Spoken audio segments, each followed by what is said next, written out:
গত ৭০ বছরের মধ্যে সবচেয়ে বড় একক স্বর্ণের খনি আবিষ্কারের ঘোষণা দিয়েছে চীনের প্রাকৃতিক সম্পদ মন্ত্রণালয়।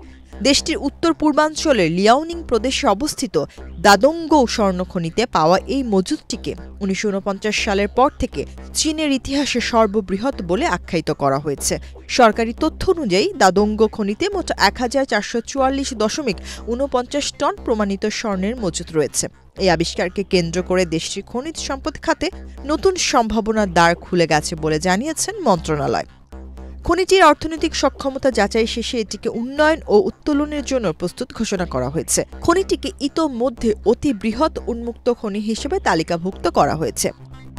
চীনা কর্মকর্তারা জানিয়েছেন, সমুদ্রপৃষ্ঠ থেকে ৭২০ মিটার উচ্চতার উপরের বিস্তীর্ণ এলাকায় প্রায় ২.৫৮৬ বিলিয়ন টন আকরিক পাওয়া গেছে।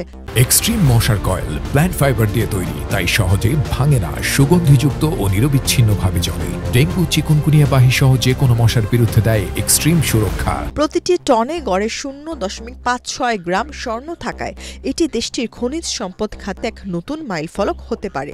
উত্তোলন কাজ শুরু হলে স্বর্ণ উৎপাদনে চীন আরও শক্ত অবস্থানে পৌঁছাবে বলে মনে করছেন খাত সংশ্লিষ্টরা। বিশেষজ্ঞদের মতে এ ধরনের স্বর্ণের মজুদ একটি দেশের আর্থিক নিরাপত্তা ও বৈদেশিক মুদ্রার রিজার্ভ শক্তিশালী করতে গুরুত্বপূর্ণ ভূমিকা রাখে। বৈশ্বিক বাজারে স্বর্ণের চাহিদা ও দাম বাড়তে থাকা এই আবিষ্কার চীনের জন্য অর্থনৈতিক ও কৌশলগতভাবে তাৎপর্যপূর্ণ হয়ে উঠেছে। তাছাড়া দেশের উত্তর পূর্বাঞ্চলে অবস্থিত হয় এই খনি স্থানীয় অর্থনীতিতে বড় ধরনের ইতিবাচক প্রভাব ফেলবে বলে ধারণা করা হচ্ছে।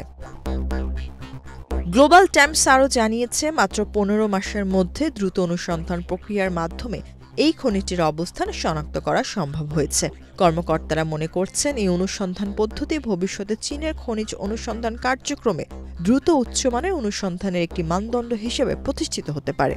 ফলে দেশটির অন্যান্য সম্ভাবনাময় খনিজ এলাকা চিহ্নিত করতেও এ পদ্ধতি সহায়ক হবে।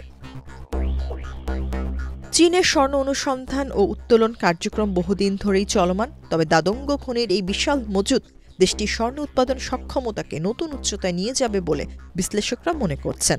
সরকারও জানিয়েছে, পরিবেশগত ভারসাম্য রক্ষা করে খনিটির উন্নয়ন কাজ পরিচালনার পরিকল্পনা গ্রহণ করা হয়েছে। এর মাধ্যমে টেকসই পদ্ধতিতে স্বর্ণ উত্তোলন নিশ্চিত করার পাশাপাশি অঞ্চলের অর্থনৈতিক প্রবৃদ্ধিও ত্বরান্বিত হবে।